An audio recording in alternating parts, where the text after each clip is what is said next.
찬양합니다. 영이 회복되고 치유되는 복된 자리가 될 수 있기를 예수님의 이름으로 축복합니다. 사무엘하 21장을 우리가 살펴보고 있는데, 사무엘하 마지막 부분 24장까지는요 시간별로 되어 것이 아니라 주제별로 되어 있다라고 말씀드렸습니다. 그래서 사무엘하 마지막 지금 내용을 다루고 있는데, 바로 다음이 열왕기상입니다. 열왕기상의 1장의 주인공은 솔로몬이거든요. 그러니까 다윗이 이제 왕권을 누구에게 물려준단 말입니까?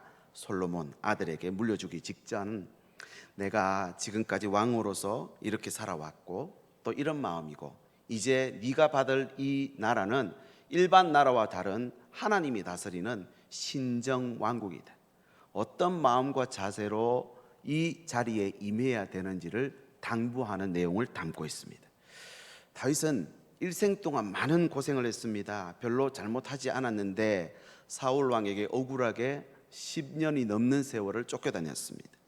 또 전쟁을 많이 했는데 늘 이기기도 했지만 그 가운데 또 목숨을 잃을 뻔한 위기도 있었습니다. 또 한 번은 마음적으로 기운이 빠지도록 낙심하고 울었을 때도 있었습니다. 이런 고난과 시련 가운데서도 결국 다윗은요 여기까지 왔습니다. 무슨 말입니까? 모든 사명을 완수하고 이제 하나님이 주신 왕권을 아들에게 넘겨주는 시간까지 왔다는 것입니다. 여러분, 자신의 사명, 그러니까 내가 누구인지를 알면 여러분 힘들고 어렵지만 또 감당할 수 힘을 하나님께로부터 얻는 줄 믿습니다. 신혼이 되면은 이제 무겁고 이렇게 막 수박덩어리 이런 것 같은 거는 남편이 다 들고 오죠. 그런데 엄마가 되면 어떻게 되는지 아십니까? 유모차를 들고 막 올라갑니다. 제가 직접 봤습니다. 여러분, 자신이 누구인지를 알면요, 여러분 내가 생각하지 않았던 힘이 내 안에서 솟아나는 겁니다. 저와 여러분 하나님의 백성인 줄 믿습니다. 빛으로 소금으로 이번 한 주간 더 승리하는 삶이 되시기를, 우리 모든 한계를 뛰어넘어서 하나님의 영광 나타내는 우리 모든 신의 성도들 되시길 예수님의 이름으로 축복합니다. 다윗이 자기가 누구라는 이 정체성을 누구보다도 잘 알았습니다. 그래서 내가 누구인지 아는 사람은 오늘도 주어진 사명을 감당하는 것입니다. 그는 어떤 사람이었을까요? 오늘 이 21장 하반절의 말씀을 통해서 자신이 어떤 사람인지를 알고 하나님 앞에 어떻게 살았는지를 다윗이 자신의 삶을 통해서 교훈하고 있습니다. 어쩌면 역대의 왕들을 보면은 보통 마지막쯤 되면 용비어천가를 짓습니다. 그래서 치적을 높이 드러내고 삶을 미화하는데요, 다윗은 전혀 다른 모습을 보여줍니다. 오늘 말씀에 보면요, 지난주 말씀도 마찬가지죠. 못한 것들, 다른 사람이 이루었던 것들, 그죠? 덕분에. 그리고 오늘 말씀에도 보면요, 정말 힘들고 어려웠던 모습들을 보여주고 있습니다. 진심 어린 다윗의 하나님 앞에서의 신앙 고백이 아닌가 싶습니다. 그래서 오늘 설교 제목을 다윗의 신앙 고백 이렇게 정했습니다. 세 가지 신앙 고백이 나오는데, 첫 번째는요, 그는 쫓기는 자였습니다. 이게 어떻게 신앙 고백이 될까요? 한번 들어보십시오. 다윗이 가장 잘하는 게 뭐냐면 전쟁입니다. 천성적으로 무장입니다. 전쟁 잘하는 사람. 이미 10대에 골리앗을 단번에 죽이며 역사의 전면에 화려하게 등장했던 사람이 다윗입니다. 그 이후 그는 평생 무장으로 어디를 가든지 이기는 삶을 살았다라고 사무엘상 18장에 말씀합니다. 그래서 이런 변명도 얻었죠. 사울은 천천히요, 다윗은 만만이다, 이런 별칭도 얻었습니다. 그러면 이 정도 되면 블레셋이 더 이상 안 덤벼야 되는데 조금만 시간 지나면 또 덤비기 시작합니다. 오늘 말씀에 3번 연거푸 나오는데 15절에 보면 이기면 다시 옵니다. 18절에 보니까 그 후에 다시 왔답니다. 19절에 보니까 또 다시 쳐들어왔답니다. 그래서 다윗은 이스라엘의 왕이었지만 이후로도 계속해서 전쟁하지 않으면 안 되는 삶을 살 수밖에 없었다는 겁니다. 이 자신의 인생을 돌아보며 하는 고백입니다. 아무리 용장이라도 그는 반복되는 피곤한 삶에 쫓기다가 결국은 지치고 말았다는 고백. 이런 블레셋과 상대하는 가운데 힘이 떨어지고 위기에 빠진 연약한 모습을 21장에서 적나라하게 보여주고 있습니다. 강인한 용장의 모습이 아니라 블레셋에게 쫓겨서 죽을 뻔한 나약한 자신의 모습을 그려내고 있습니다. 도대체 무슨 말을 해주고자 할까요, 여러분? 무슨 말을 하려고 이런 내용을 싣고 있을까요? 먼저 이렇게 끊임없이 자신을 도전해오는 블레셋이 온다는 것은 어떤 의미인가 하는 것입니다. 인생의 모습이 어떤 것인지를 다윗은 잘 알았습니다. 그래서 젊은 시절 사울에게 쫓기면서도 이유 없는 환난과 어려움 가운데서도 이게 인생의 모습이지. 그래서 내가 잘못하지 않아도 이런 일들은 우리 인생 가운데 있을 수 있다 없다? 있다 이겁니다. 그리고 수없이 많은 전쟁터에서 이기기도 했지만 목숨을 잃을 뻔한 일들이 있습니다. 그런 상황 가운데서도 결코 나는 하나님이 주신 이 사명을 포기하지 않았다 이겁니다. 그래서 마지막 자서전이라고 할 수 있는데 좋은 이야기, 업적, 눈부신 활약상을 기록하는 것이 아니라 내가 살아온 인생을 돌아보면서 우리 인생은 쫓기는 삶일 수밖에 없고 피곤한 삶이 될 수밖에 없다는 것을 그가 신앙으로 고백하고 있는 것입니다. 그래서 항상 하나님을 의지해야 된다. 내 힘으로는 살 수 없으니까. 그래서 이스라엘 왕권은 하나님이 세우는 줄 알고 항상 하나님의 뜻에 따라 살려고 노력해야 된단다 아들아, 이렇게 고백하고 있는 것입니다. 이번 한 주간도 여러분 내 힘으로 사는 것이 아니라 쫓기고 피곤한 삶이지만 하나님의 도우심을 얻는 한 주간 될 수 있기를 소망합니다. 그렇지 않으면요, 아무리 싸움에 능한 자라도 쫓기는 삶, 피곤한 삶 이길 수 있는 장사는 세상에 없습니다. 이 전쟁에서 이길 수 있는 방법은 오직 여호와 하나님을 의지하는 것밖에 없다. 이것이 다윗의 마지막 고백입니다. 블레셋과의 전쟁터에 던져진 연약하고 피곤한 이 다윗의 이 모습처럼 우리 또한 매일매일 각자의 전쟁터에 나가시지 않습니까? 지난 한 주간 여러분 어떠셨습니까? 쫓기는 삶이었고 피곤한 삶이시지 않으셨습니까? 또 어떤 때는 나로 하여금 환경에 쫓기게 만들고 시간에 쫓기게 만들고 물질에 쫓기게 만드는 이런 사울 같은 사람이 또 환경이 있습니다. 나를 계속해서 물리치면 또 오고 물리치면 또 오는 블레셋과 같은 문제들이 늘 내 앞에 있는 것 같습니다.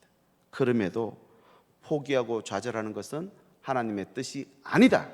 이 모든 것은 과정일 뿐이지 내가 포기하는 것은 절대 하나님 뜻이 아니다 라는 것이 그의 고백입니다.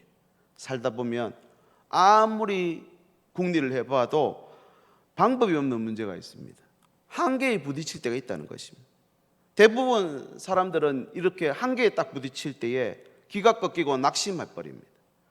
가만히 보면은 조금 한 발만 뒤에 서서 보면은 그렇게 낙심할 문제는 아닌 것 같은데 싸워보지도 않고 일찍 포기할 때가 있다는 거죠. 왜 포기하는가? 여러분 한번 생각해 보십시오. 나름대로 내가 정해놓은 한계 상황이 있기 때문에 있어요. 한계 상황에 가까이 가면은 그만하겠다. 이런 거 있을 수 있죠. 우리가 열심히 지금 이제 2021년을 보내고 있는데 가정의 일도 있고 교회 일도 있습니다. 여러 직분들 봉사하는 성김들 있습니다.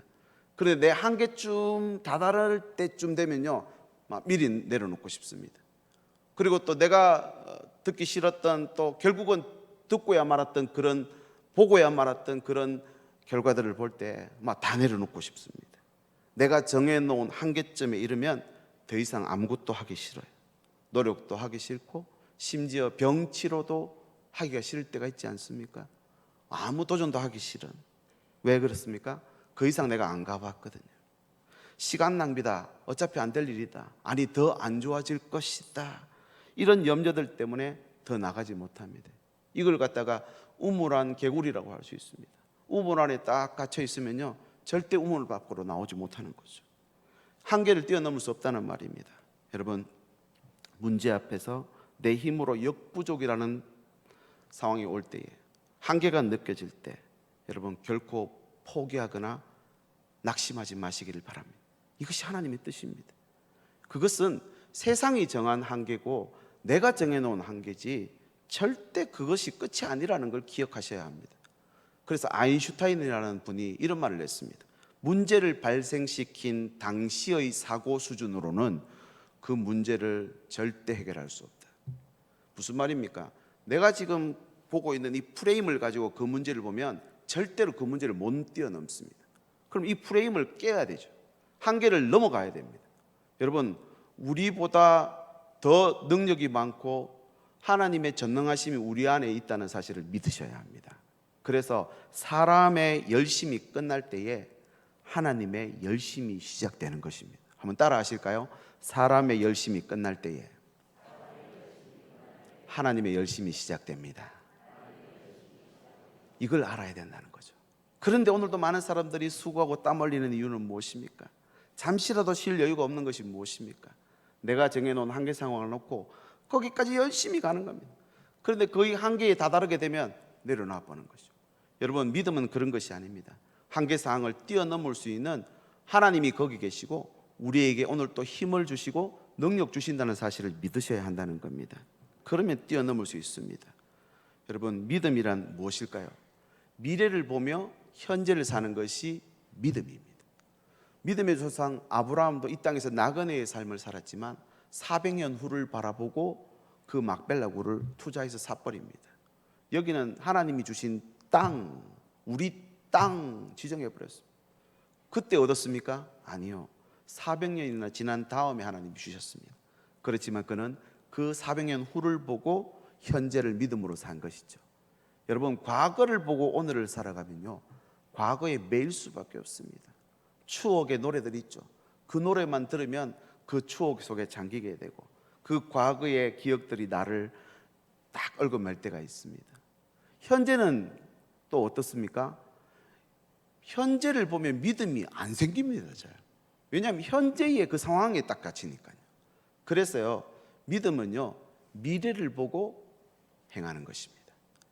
오늘 또 이번 한 주간 우리가 살아가야 될 그 미래를 여러분 미리 보고 하나님의 능력으로 무장하는 복된 자리가 될 수 있기를 소망합니다. 그래서 내일 일은 내일 염려하라 이랬죠. 왜 그런지 아십니까? 내일의 주인 되신 그분이 책임지니까 내일 염려하라 그러신 겁니다. 그러면 내 앞에 있는 이 현실 때문에 그렇게 되고 말 것이다, 이것이 아니라 바뀔 수 있다, 이길 수 있다, 이런 믿음이 필요한 것이죠. 다윗이 그랬습니다. 현재를 보고 사는 것이 아니라 쫓기는 삶이고 피곤한 삶이었지만 하나님이 주시는 도움을 의지하고 그가 묵묵히 걸어왔던 인생을 돌아보며 고백하는 것입니다. 여러분, 이번 한 주간도 그런 일이 있을 것입니다. 어떤 말이나 환경에 딱 처해지면 또 피곤하게 이런 일이 생기는구나, 나는 왜 늘 이런 데 쫓기고 있는 것일까 라고 낙심될 때가 있을 것입니다. 여러분, 꼭 기억하십시오. 하나님의 도우심이 우리 앞에 있다는 사실을 기억하셔야 합니다. 두 번째는요, 이스라엘의 등불이었습니다.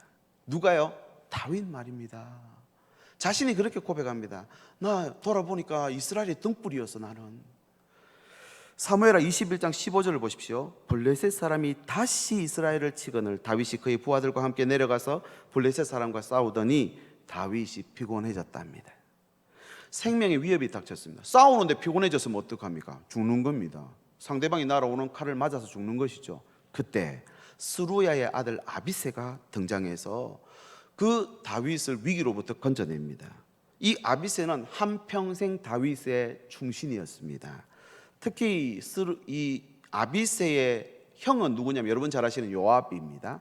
아비새의 동생은 아사헬이라고 하는 장수입니다. 그러니까 그 요압, 아비새, 아사헬은 다윗 왕국을 세우는 아주 중요한 1번 기둥들입니다.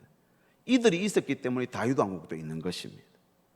이 아비새가 오늘 또 보니까 위기를 만난 생명을 건져냈고요, 다윗의 생명을. 또 다른 용사들도 여러 부분에 있어서 다윗을 첩첩히 둘러싸고 지키는 것을 볼 수 있습니다. 다윗이 느낀 겁니다. 말년에 와서 생각을 탁 해보니까 지금까지 저들이 나를 왜 그렇게 지키고 있었지? 목숨보다도 더 소중히 여기려고 했는지 했던 그 모습들, 그리고 그 치열한 전장에서 자기에게 들려주었던 그 용사들의 말이 기억난 것입니다. 그것을 21장 17절에 기록하고 있습니다. 스루야의 아들 아비새가 다윗을 도와 그 블레셋 사람을 쳐 죽이니 그때에 다윗의 추종자들이 그에게 맹세하여 이르되 왕은 다시 우리와 함께 전장에 나가지 마시옵소서.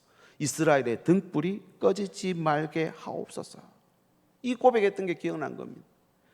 다윗을 가리켜 등불이랍니다. 이 등불은 원어로 니르라고 하는 뜻인데요, 빛이라는 말입니다. 생명력의 상징이고요, 이 니르는 통치의 상징입니다. 공의로운 통치, 그리고 빛의 상징입니다. 그 다음에 어두움을 물러내게 만들고 어두운 세상 가운데 이정표로 서 있는 이것을 니르라고 말합니다. 다윗을 가리켜 이스라엘의 등불이라고 한 저 용사들의 말 속에는요, 당신은 이스라엘의 미래고 당신은 이스라엘의 소망 그 자체입니다. 그래서 당신을 우리가 한 사람, 인간으로 보는 것이 아니라 당신 그 자체가 등불이기 때문에 이 등불이 꺼지는 것은 이스라엘이 꺼지는 것과 같고, 등불이 죽는 것은 이스라엘이 망하는 것과 같습니다. 그런 마음으로 우리는 당신을 지키고 생명 바쳐 당신을 섬기고 싶습니다 라고 하는 말들을 평생 그들을 통해 들어왔습니다. 그래서 다윗은요, 스스로 나는 등불이다 말한 적이 없습니다. 그런데 돌아보니까 저들이 나를 등불 만들어주고 있었다는 것입니다. 저들의 삶이, 저들의 모습이 나로 하여금 등불로 살도록 만들더라는 것입니다. 여러분, 예수 그리스도는 세상의 소망입니다. 아멘이십니까? 그러나 예수님의 그리스도가 세상의 소망이 되도록 하기 위해서는 우리가 예수님을 소망 만들고 소망으로 믿어야 세상도 그렇게 믿지 않을 수 있겠는가 하는 것입니다. 여러분, 이것이 굉장히 중요합니다. 이 등불이 꺼지면 이스라엘 존재할 수 없다, 이런 것을 염두에 두고 당신이 죽는다면 이스라엘의 종말입니다, 이런 마음으로 그를 말린 것입니다. 용사들이 겹겹이 둘러싸고 생명보다 더 소중하게 자신을 지켜냈던 이런 경험들을 다윗이 보고 고백을 하는 내용입니다. 어떤 내용일까요? 하나님이 나를 버리지 않는구나, 나를 등불로 세워주도록 위로자들을 붙여주시고 동력자를 주셨구나. 그래서 나를 향해서 이스라엘 등불이라고 부르는 사람들을 내 주변에 평생 붙여주셔서 내가 이 사명 감당할 수 있었습니다. 이것이 다윗 고백입니다. 이렇게 이스라엘의 운명이 바로 자신의 어깨에 걸려있다는 말을 늘 들었기 때문에 그렇게 힘들고 어려운 상황 가운데서도 무너지지 않고 사명을, 또 위기 순간마다 새 힘을 얻을 수 있었다는 것. 처음에 다윗은 골리앗과 싸울 때 혼자 싸웠잖아요. 그런데 이후로 하나님은 그로 하여금 계속 홀로 싸우도록 하지 않으셨습니다. 용사들을 주셨습니다. 여러분, 이 이후에 보면 다윗의 용사들 여러분 아시죠? 그들이 겹겹이 둘러싸고 있습니다. 이길 수 없는 싸움에서도 그를 지키는 용사들을 주십니다. 목마른 와중에도 목숨 걸고 뛰어나가서 우물물 떠올 수 있는 용사들 주셨습니다. 그 용사들 때문에 그 결과가 어떻게 됐느냐? 사무엘하 21장 22절입니다. 같이 한번 읽어보겠습니다. 시작. 다윗의 손과, 할렐루야, 다윗의 손과 그의 부하들 손에 이 모든 문제들을 이겨내고 왕국을 세울 수 있었다. 하나님의 나라, 쫓기는 다윗, 피곤한 다윗의 연약함을 돕는 사람들. 참 좋은 내용 같죠. 근데 이 사람들의 어떤 사람들이 있는지 여러분 아십니까? 그들의 실상은 사실은 사무엘상 22장 2절입니다. 환난당한 모든 자와 빚진 모든 자와 마음이 원통한 자가 다 그에게로 모였고 그는 그들의 우두머리가 되었는데 그와 함께한 자가 몇 명이라고요? 400명가량 되었더라. 이렇게 말씀합니다. 여러분, 아둘람 굴에 왔던 사람들을 지금 이렇게 표현합니다. 근데 이 아둘람 굴에 있던 사람들의 명단이 이 용사의 명단입니다. 여러분, 어떻게 해서 이런 일이 벌어졌을까요? 이 아둘람 굴에 찾아왔던 사람들이 다윗이 등불이라는 것을 알고는 그 앞에서 자신의 모습들이 변화되기 시작한 것입니다. 어쩌면 이 용사들의 모습은 우리의 모습이라고 할 수 있습니다. 세상에서 저와 여러분을 구원하셔서 거룩한 백성, 하나님의 교회로 삼아 주셨습니다. 자격이 있었어가 그런 것 아니죠. 바울이 뭐라고 고백합니까? 만삭되지 못하여 난 자 같은 나에게도 보이셨다라고 하는 이 말은 사도 바울만의 고백은 아닐 것입니다. 우리의 고백도 되지 않습니까? 죄의 길에 있었지만 이제 하나님 백성으로 당당하게 천국 시민 되었습니다. 오늘 또 그리스도의 군사로 하나님이 우리를 세상 가운데로 파송해 주신다는 것입니다. 여러분, 그래서 오늘도 우리가 세상 가운데 들어갈 때에 등불로 살아야 합니다. 아둘람에 있던 사람들, 원통하고 또 빚지고 환난 당한 자로 그렇게 살아갈 것이 아니라 하나님의 그 주신 등불을 지키는 자, 등불을 전하는 자, 등불을 세워가는 자로 우리를 불러주셨는 줄 믿으시길 바랍니다. 그래서 내 주변에 있는 사람들을 등불로 지키시길 바랍니다. 또 내 자신이 등불이라는 사실을 잊지 말고 내 앞에 있는 모든 일들 앞에서 하나님의 사명을 이룰 수 있도록 기도해야 될 줄 믿습니다. 내가 누군가가 그만큼 중요합니다. 유대인들의 비극이 뭔지 아십니까? 유대인들은 늘 율법의 짐을 지고 있습니다. 또 다른 사람에게도 율법의 짐을 지우고요. 하나님을 믿었지만 율법을 지키지 못하면 심판당할 걱정을 늘 하고 있어서 하나님이 자신들에게 주신 복을 제대로 못 누립니다. 솔직히 세상에서 제일 똑똑한 민족이 어느 민족인지 아십니까? 유대민족입니다. 노벨상을 얼마나 많이 받았습니까? 세상에서 제일 부자 민족이 누군지 아십니까? 유대인들입니다. 여러분. 그들은 솔직히 영적 금수저들일 뿐만 아니라 육적으로도 엄청난 금수저들입니다. 그런데 보십시오. 아니, 심지어 예수님도 지금 어느 민족으로 오셨습니까? 온 인류를 구원할 예수님이 유대인들에게 찾아오셨습니다. 그럼 그들이 다 구원받았어야죠. 그런데 어떻게 됐습니까? 다윗의 영광만 찾다가, 예전에 있었던 그 영광만 찾다가 예수님을 배척하고 십자가에 못 박아 죽임으로 아직도 마지막 남은 그 구원받아야 될 백성으로 그렇게 안타까운 삶을 살고 있는 것입니다. 구원을 놓친 것이죠. 선택받은 민족, 선민이라는 자긍심은 있었지만 구원의 기쁨을 누리지 못하는 안타까운 모습을 볼 수 있습니다. 여러분, 복받은 사람들의 공통점은 뭘까요? 주어진 복을 깨닫는 것이고 그걸 누리는 사람이 진정한 복받은 사람인 줄 믿습니다. 내가 등불인 줄 알면요, 등불로 사는 것입니다. 그런데 아둘람에 환난당한 자, 빚진 자, 원통한 자로 살면요 절대로 등불이 될 수 없는 것이죠. 다윗을 그렇게 보았다면 절대로 목숨 바치지 않았을 것입니다. 광고 말씀 드린 대로 다음 주는 맥주 감사주일로 지키겠습니다. 여러분, 첫 수확을 하나님 앞에 드린다고 했죠.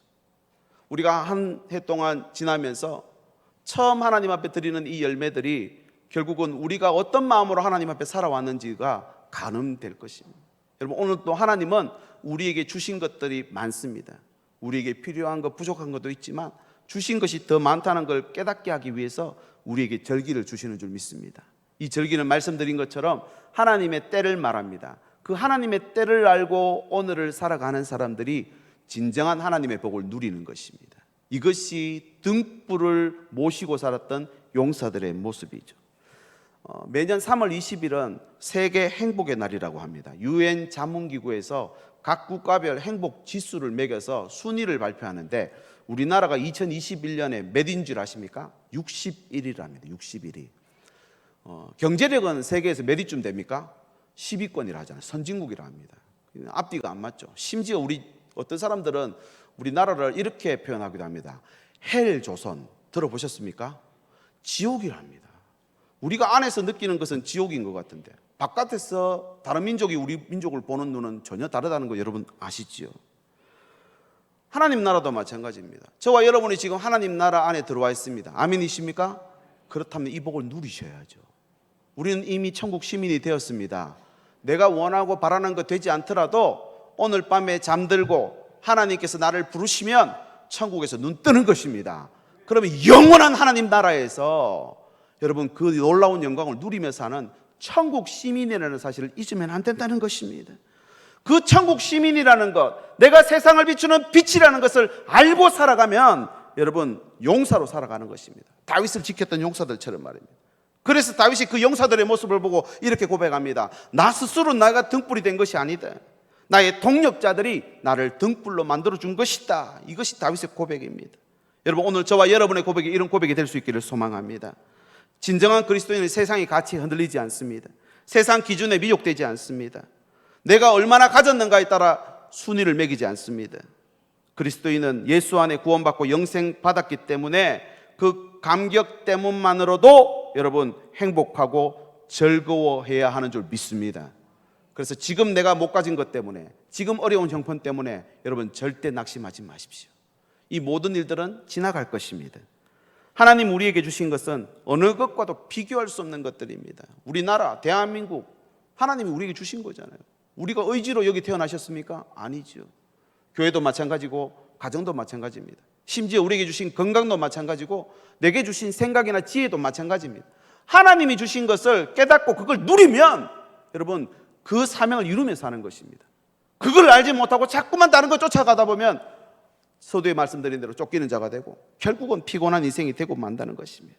여러분 부디 이번 한 주간은 등불로 살기시기를 바랍니다. 서로 등불로 세워주시길 바랍니다. 등불 함부로 대하면 안 되겠죠. 용사들이 그를 등불 되게 만든 것처럼 오늘 저와 여러분의 삶을 통해서 예수님을 진정한 빛으로 온 세상 가운데 여러분 드러내는 복된 삶이 될 수 있기를 소망합니다.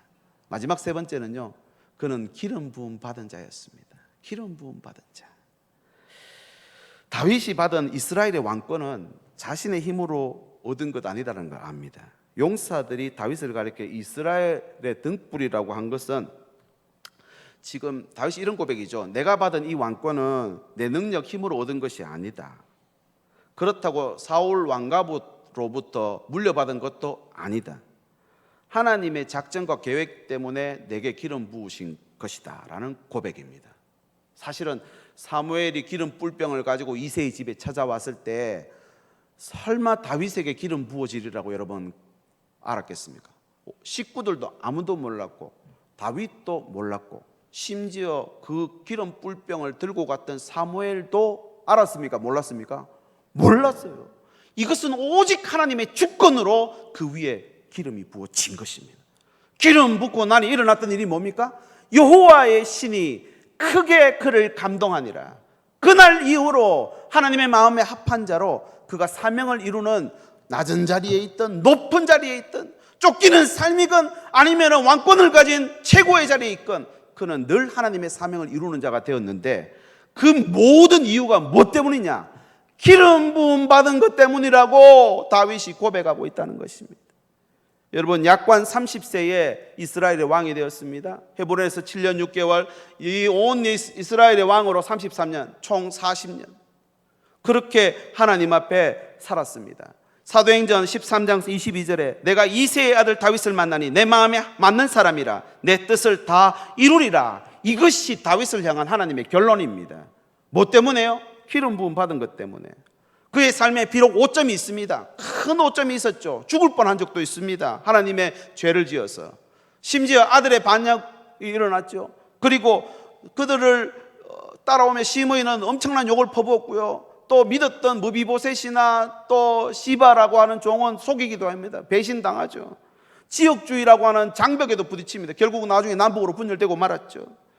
그런데 어떤 환난과 어려움 가운데서도 나는 하나님 나라의 기름 부음 받은 자라고 하는 것을 잊지 않고 살았다는 것이 다윗의 고백이었습니다.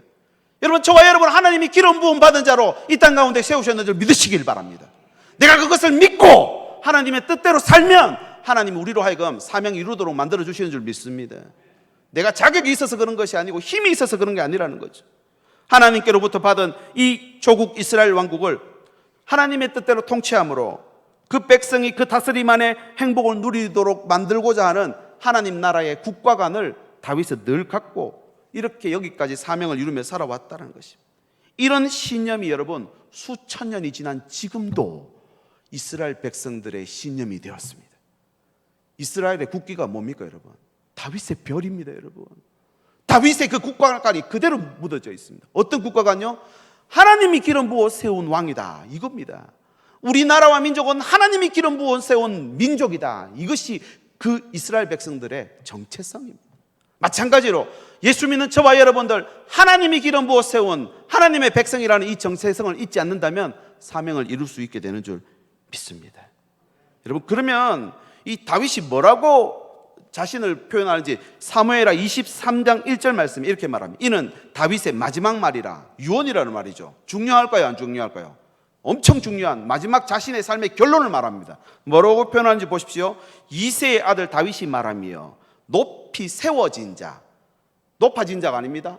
세워졌답니다. 야곱의 하나님께로부터 기름 부음을 받은 자, 이스라엘의 노래 잘하는 자가 말한다 이 말입니다. 여러분, 기름 부으심이 이렇게 중요합니다. 나는 기름 부음 받은 자다라고 하는 생각 때문에 그가 왕으로 통치했다는 겁니다. 왕이기 때문에 자신의 권세를 휘두른 것이 아니라는 거죠. 이 기름 부음 받았다라는 말은 의미가 큽니다. 왕국이 계속해서 위기 가운데 있었고 블레셋이 계속 침노해 들어옵니다. 그럼에도 불구하고 나는 하나님의 기름 부어 세운 왕이기 때문에 이 왕국을 절대 무너뜨릴 수 없다. 그래서 솔로몬에게 왕권을 물려주면서 솔로몬 아들, 너가 다스릴 이 왕국은 하나님이 기름 부어 세운 왕국이기 때문에 절대 흔들리지 않는다. 이것이 다윗의 당부였다는 것입니다. 삶이 피곤하고 풍전등화 같은 위기의 연속이었지만 기름 부은 자를 통해 이루어가는 하나님의 역사, 다윗의 이야기가 아니라 하나님의 놀라운 구원 역사, 이런 놀라운 하나님 나라에 대한 큰 그림을 이스라엘과 솔로몬 그 후대들에게 전해주고 있습니다. 기름 부으심이 그만큼 중요합니다. 여러분, 우리는 기름 부음 받은 자로 살아야 될 줄 믿습니다. 그럼 기름 부음 받으려면 어떻게 해야 될까요? 이사야서 61장 1절에 보면요, 이런 말씀이 나옵니다. 주 여호와의 영이 내게 내리셨으니 이는 여호와께서 내게 뭘 부었다고요? 기름 부었다. 기름 붓고 나니까 뒤에 나오는 말씀 여러분 잘 아시죠? 가난한 자에게, 또 포로된 자에게, 마음 상한 자에게 놀라운 역사가 일어납니다. 이건 뒤에 따라오는 것들이고요.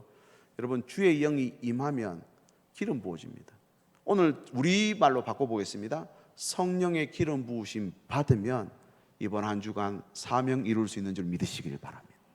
오늘 이 예배에 참석한 모든 주의 백성들 위해 성령의 기름이 부어지시기를, 우리 가정에, 또 여러분의 그 기도 가운데, 또 여러분이 일하는 그 일터 가운데 성령의 기름 부으심이 임하시기를 축복합니다. 마지막 사도행전 1장 8절 예수님이 이렇게까지 말씀합니다. 오직 성령이 너희에게 임하시면 너희가 권능을 받고 예루살렘과 온 유대와 사마리아와 땅끝까지 이르러 뭐가 되리라? 내 증인이 되리라. 여러분, 증인 되는 게 힘듭니다. 그런데 어떻게 하면 된다고요? 성령이 임하면, 기름이 부어져 버리면 증인된다. 할렐루야! 이것이 다윗의 고백이었습니다. 여러분, 말씀을 정리합니다. 이번 한 주간 우리가 쫓기는 삶이고 피곤한 삶 될 수밖에 없다는 걸 인정해야 됩니다. 그래서 하나님의 도우심을 항상 기억하십시오. 두 번째는요, 등불이라는 사실입니다. 이 등불은 예수 그리스도께서 우리에게 주신 등불입니다. 예수님의 그 놀라운 그 등불을 예수님은 그의 교회들 가운데 주셨습니다.